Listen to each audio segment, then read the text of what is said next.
விஜயாவும் மனோஜும் இந்த ஜென்மத்தில் திருந்து போறதே இல்லை அப்படின்னு நீங்களும் நினைச்சா இந்த வீடியோவுக்கு லைக் பண்ணிட்டு வாங்க நாளைக்கான பிரமாக்கான ப்ரிடிக்ஷன் என்னன்னு பார்க்கலாம். கார் ஓட்டிக்கிட்டே வர பின்னாடி சீட்ல உட்காந்துருக்காங்க 2 வயசான பணக்கார தம்பதிங்க. அப்ப முத்து கிட்ட கேக்குறாங்க, என்னப்பா முத்து, இன்னமும் இப்படியே தான் கார் ஓட்டிட்டு இருக்கியா? உன்னோட நல்ல மனசுக்கும் உன் பொண்டாட்டி மீனாவோட நல்ல மனசுக்கும் நீங்க கூடிய சீக்கிரமே முன்னுக்கு வந்துடுவீங்கப்பா அப்படின்னு சொல்லிட்டு சொல்றாரு அந்த வயசான தம்பதிங்கள்ல ஒருத்தர். அப்ப முத்து சொல்கிறாரு, அவன் உங்களோட ஆசீர்வாதமே போதுங்கய்யா, நாங்கள் கண்டிப்பாக நல்ல நிலைமைக்கு வருவோம் அப்படின்னு. உடனே சரிப்பா, என்ன உதவி வேணும்னாலும் எங்ககிட்ட கேளு, கண்டிப்பாக நாங்கள் செய்கிறோம் அப்படின்னு சொல்லிட்டு அந்த தம்பதிகள் சொல்ல, உடனே முத்து சொல்கிறாங்க, எனக்கு இப்போதைக்கு எந்த உதவியும் வேண்டாங்க, கை காலு நல்லா இருக்குது, ஆரோக்கியமாக நானும் என் பொண்டாட்டியும் ஓடி ஆடி வேலை செய்கிறோம், அதே போதும். அது சரி, இந்த வாட்டியும் நீங்கள் இந்தியாவை சுற்றி பார்க்கறதுக்கு தான் வந்திருக்கீங்களா அப்படின்னு கேட்குறாரு முத்து. உடனே ஆமாப்பா ஆமாம், இங்கே தான் நிறுத்து, இந்த கோயிலை சுற்றி பார்த்துட்டு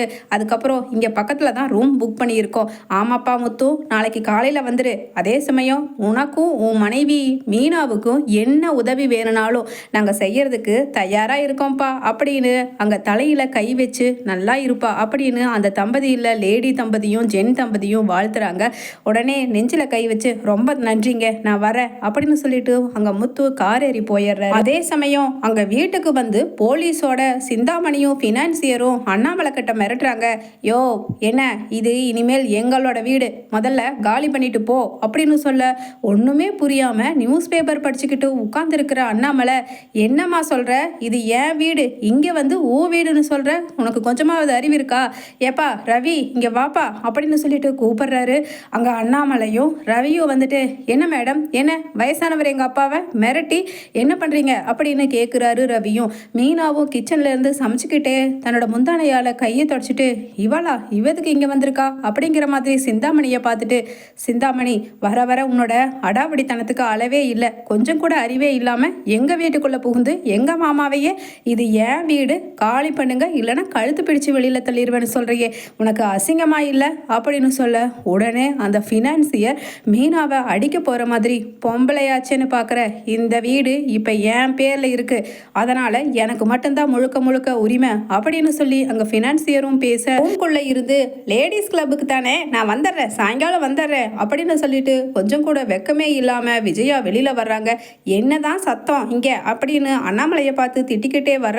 உடனே என்ன விஜயா, என்ன இவங்க என்னமோ சொல்கிறாங்க, நீ ஏதாவது பண்ணி வச்சு தொலைஞ்சிட்டியா அப்படின்னு அண்ணாமலை கேட்க, என்ன சிந்தாமணி, என்ன நீங்களும் ஃபினான்சியரும் இங்கே வீடு தேடி வந்திருக்கீங்க அப்படின்னு கேட்குறாங்க விஜயாவோ. உடனே சிந்தாமணியும், என்ன மாஸ்டர், உங்கள் வீடு தேடி வந்தவங்களுக்கு இப்படி தான் உபசரிப்பீங்களா, இங்கே வந்திருக்கீங்கன்னு கேட்குறீங்க? ஆமாம், எங்களுக்கு தான் கையெழுத்து போட்டு கொடுத்துட்டீங்கல்ல இந்த வீட்டை, எப்போ அடமானத்துக்கு பணத்தை திருப்பி கட்டுறீங்களோ அப்போ தானே இந்த வீடு உங்களுக்கு உரிமை, அது வரைக்கும் நாங்கள் தானே இந்த வீட்டோட உரிமையாளர் அப்படின்னு சிந்தாமணியும் மிரட்ட அப்படியே அதிர்ச்சி ஆகிடுறாங்க அங்கே இருக்கிற எல்லாருமே. உடனே விஜயாவோ, என்ன சொல்கிறீங்க சிந்தாமணி, அதுக்கு தான் வட்டி கட்டிடுறோன்னு சொன்னோம், நீங்கள் வட்டியும் வேண்டாம் ஒன்றும் வேண்டாம், எனக்கு தெரிஞ்ச ஃபினான்சியர் தான் இவங்க கிட்ட கூட்டிகிட்டு வந்தீங்க, அதனால தானே நானும் என் புள்ள மனோஜும் ஏமாந்து கையெழுத்து போட்டு கொடுத்தோம் அப்படின்னு கேட்க, உடனே சுதாரிச்சுக்கிற அண்ணாமலை, என்ன விஜயா சொன்ன, ஏமாந்து கையெழுத்து போட்டு கொடுத்தியா, இந்த வீடு யார் பேர்லடி இருக்கு, என் பேர்லையும் உன் பேர்லையும், அப்போ நான் கையெழுத்து போடாமல் எப்படி அடமானம் போட முடியும் இந்த வீட்டை அப்படின்னு கேட்குறாரு. உடனே விஜயாவோ, அது வந்துங்க நான் ஒரு தப்பு பண்ணிட்டேங்க அப்படின்னு அங்கே அண்ணாமலையோட காலில் விழுந்துடுறாங்க. உடனே பக்கத்தில் நிற்கிற ரவி சொல்கிறாங்க, என்னம்மா சொல்கிறீங்க, என்னது அப்பாவோட கையெழுத்து போடாமல் நீங்கள் எப்படி அடமானம் போட்டீங்க அப்படின்னு, அது வந்துட்டு மனோஜ் தான் உங்கள் அப்பாவோட கையெழுத்தையும் போட்டு கொடுத்தாண்டா அப்படின்னு சொல்கிறாங்க. உடனே அண்ணாமலைக்கு எங்கிருந்து தான் அவ்வளவு கோபம் வந்துச்சோ, பக்கத்தில் நிற்கிற மனோஜோட சட்டையை எட்டி பிடிச்சு பலார்னு அறைய, உடனே மனோஜ் வந்து அங்கே பக்கத்தில் இருக்கிற ஃபினான்சியர் கிட்ட கேட்குறாரு, என்ன சார் நீங்கள் வட்டியும் கொடுக்க வேண்டாம் ஒன்றும் கொடுக்க வேண்டாம், மெதுவாக சௌகரியமாக அசலை கொடுங்கன்னு சொல்லித்தானே பேங்க்கில் இருக்கிற பத்திரத்தை வாங்கி உங்ககிட்ட அடமானம் போட வச்சிங்க, இப்போ 2வது நாளே வீட்டை காலி பண்ணுங்க எங்களுக்கு வீடு உரிமைன்னு சொன்னால் இது தப்பு சார் தப்பு அப்படின்னு சொல்ல, உடனே அண்ணாமலையோ, அது இருக்கட்டும்டா, முதல்ல நீ என்னோட கையெழுத்தை எதுக்கு போட்டு ஃபோர்ஜரி பண்ண அப்படின்னு கேட்குறாரு. உடனே மனோஜோ, என்னப்பா பண்ணுறது, அப்போதைக்கு எங்களுக்கு பணம் தேவை, அதனால தான் வட்டி கட்ட முடியாதுன்னு சொல்லி நான் அப்படி இப்படின்னு சொல்லி யோசிச்சு பார்த்து இவங்க சொல்கிறது எனக்கு சரியாக பட்டுச்சு. அதனால தான் இந்த சிந்தாமணி மேடம் பேச்சை கேட்டு இவர்கிட்ட அடமானத்தை போட்டு எப்படியோ நான் காசை வாங்கிட்டேன் அப்படின்னு சொல்லனே மீனா கேட்குறாங்க, என்னங்க சொல்கிறீங்க? மாமா பேரில் இருக்கிற வீட்டுக்கு நீங்கள் எப்படி இங்கே கையெழுத்து போட்டு வாங்க முடியும்? உங்களுக்கு கொஞ்சமாவது அறிவு இருக்கா அப்படின்னு. மாமா நீங்கள் பதட்டப்படாதீங்க மாமா அப்படின்னு சொல்ல உடனே அப்படியே ஹார்ட் அட்டாக் வந்து நெஞ்சு வலி வந்த மாதிரி சோஃபாவில் உட்காந்துடுறாரு அண்ணாமலை. உடனே ரொம்ப லேட் பண்ணாதீங்க, எங்களுக்கு வாடகைக்கு இந்த வீட்டை ஒருத்தங்களை குடி வைக்கணும், சீக்கிரம் காலி பண்ணி கொடுங்க, இல்லைன்னா நாங்கள் போலீஸை கூப்பிட வேண்டி இருக்கோம் அப்படின்னு சிந்தாமணி அராஜகம் பேச உடனே மீனா வந்துட்டு, என்ன எங்கள் வீட்டுக்குள்ளே போந்துட்டு எங்களையே மிரட்டையா? இரு, என் புருஷன் இப்போ முத்து வருவார், வந்ததுக்கப்புறம் உனக்கு பதில் சொல்லுவார் அப்படின்னு ஃபோனை எடுத்துகிட்டு வெளியில் போக உடனே சிந்தாமணியா, ஆமாம் நீயும் உன் புருஷனும் என்னை ஒன்றும் கிழிக்க முடியாது, முடிஞ்சதை பார்த்துக்கோங்க, எல்லா டாக்குமெண்ட்ஸும் பக்காவாக எங்ககிட்ட இருக்குது அப்படின்னு சொல்லிட்டு சிந்தாமணி எகத்தாளமும் திமிரும் மீனா கிட்ட பேச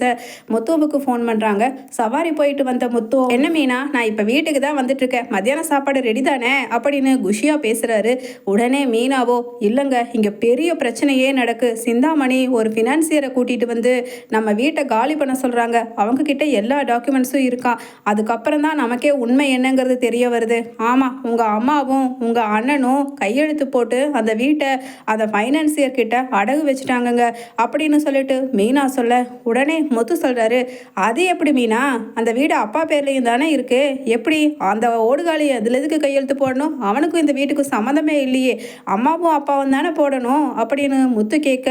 உடனே மீனா சொல்கிறாங்க, இல்லைங்க அது ஃப்ராடு வேலை பண்ணி உங்கள் அப்பாவோட கையெழுத்தை, அதான் மாமாவோட கையெழுத்தை மனோஜே போட்டிருக்காரு, அதனால் இப்போ நம்ம ரொம்ப இக்கட்டான சூழ்நிலையில் இருக்கோம், இதை சந்தர்ப்பமாக பயன்படுத்தி அந்த சிந்தாமணி வந்து ரொம்ப மிரட்டுறாங்க, மாமாவுக்கு நெஞ்சு வலிக்குதுன்னு சொல்லி உட்காந்துட்டாருங்க, எனக்கு என்ன பண்ணுறதுனே புரியலைங்க, சீக்கிரம் வாங்க அப்படின்னு சொல்ல, இதோ வந்துட்டு மீனா வந்துட்டேன், நீங்கள் பயப்படாதீங்க அப்படின்னு முத்துவும் சொல்கிறாரு. உள்ள எல்லா விஷயத்தையும் தெரிஞ்சுக்கிட்ட வந்த முத்து வேகமாக போய் மனோஜோட கன்னத்தில் பலார் பலார்னு 4 அரை விட,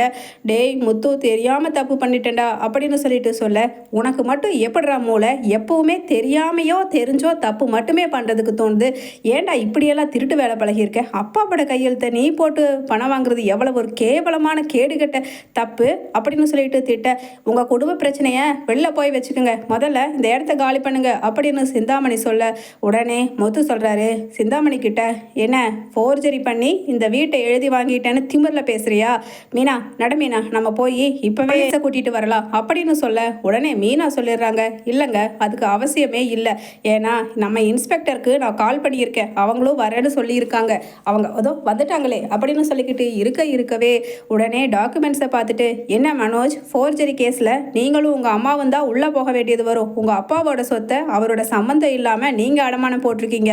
அப்புறம் இந்த மாதிரி ஃபோர்ஜரி பண்ணி வாங்கின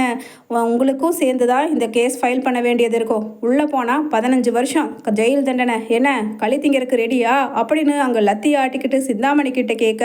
உடனே சிந்தாமணி, ஐயையோ அப்படியா அப்படின்னு நினச்சிக்கிட்டு இருக்கவே, சரிங்க சார் சரி, எங்ககிட்ட இவங்க 17 லட்சம் வாங்கியிருக்காங்க, அதை கொடுக்க சொல்லுங்க அப்படின்னு சிந்தாமணி சொல்ல உடனே முத்து, நான் இன்னைக்கு இப்போவே 1 மணி நேரத்துக்குள்ளே நான் கொண்டு வந்து கொடுத்துட்றேன், ஆனால் இவங்க எல்லாருமே ஃபோர்ஜரி கேஸில் உள்ளே போகிறது உறுதி தான், டேய் ஓடுகாலி எப்படியாவது உன் பொண்டாட்டிக்கிட்டு இருந்து உன்னை காப்பாற்றி டிவோர்ஸ் வாங்கி விடலான்னு நினச்சோம், பத்தாது நீ உள்ளே போய் கொஞ்ச நாள் களி தின்னுட்டு வா, அப்போ தான் உங்களோட திருட்டு புத்தி 2 பேருக்குமே மாறும் அப்படின்னு சொல்லிட்டு அந்த வெளிநாட்டு தம்பதிங்களுக்கு ஃபோன் பண்ணி கேட்குறாரு முத்து, சார் எனக்கு ரொம்ப ஒரு உதவி, ஒரு 17 லட்சம் எனக்கு இன்னைக்கு கொடுத்தீங்கன்னா 10 நாளில் நான் எப்படியாவது இந்த வீட்டை பேங்க்கில் மறுபடியும் அடமானம் போட்டு வாங்கி கொடுத்துருவேன் சார் அப்படின்னு சொல்ல உடனே அந்த வெளிநாட்டு தம்பதிகளும், முத்து உனக்கு 17 லட்சம் என்னப்பா 20 லட்சமாக கொடுக்குறோம், சந்தோஷமாக வாங்கிட்டு போ, எனக்கு நீ கொடுக்காட்டியும் பரவாயில்லப்பா, ஏன்னா எங்களுக்கு வாரிசு இல்லாத சொத்து, நாங்கள் யாராவதுக்கு புண்ணியம் பண்ணணும்னு நினைக்கிறோம் அப்படின்னு சொல்ல உடனே முத்து சொல்கிறாரு, இல்லை கண்டிப்பாக நான் உங்கள் பணத்தை திருப்பி கொடுத்துருவேங்க, அடுத்தவங்க காசு எனக்கு வேண்டாங்க அப்படின்னு சொல்ல உடனே சிந்தாமணி அந்த பணத்தை வாங்கிட்டு ஜெயிலுக்கு போகிறாங்க. அதே சமயம் அண்ணாமலை, நீ பிறந்த அதே வயிற்றுல தானடா முத்து இவனும் பிறந்தா, எப்படித்தான் இவனையும் ஒரு புள்ளன்னு நான் பெற்று வளர்த்தனோ எனக்கே அசிங்கமாக இருக்குடா அப்படின்னு சொல்லிட்டு தலை குனிகிறாரு. உடனே முத்து சொல்கிறாரு, அப்பா அப்படியெல்லாம் கிடையாதுப்பா, நான் உங்கள் புள்ளப்பா, நேர்மையாகவும் உண்மையாகவும் நடந்துக்குவேன், சரி மீனா வாவே கொண்டுட்டு போய் இப்போ நம்ம புதுசாக லோன் வாங்கியிருக்கோம்ல பேங்க்கில், அந்த பணத்தை அவங்க கிட்ட கொடுத்துட்டு நம்ம நன்றி சொல்லிட்டு வருவோம்னு சொல்லி அந்த வயசான தம்பதிங்க காலில் விழுந்து நன்றி சொல்லிட்டு திரும்புகிறாங்க முத்துவும் மீனாவும்.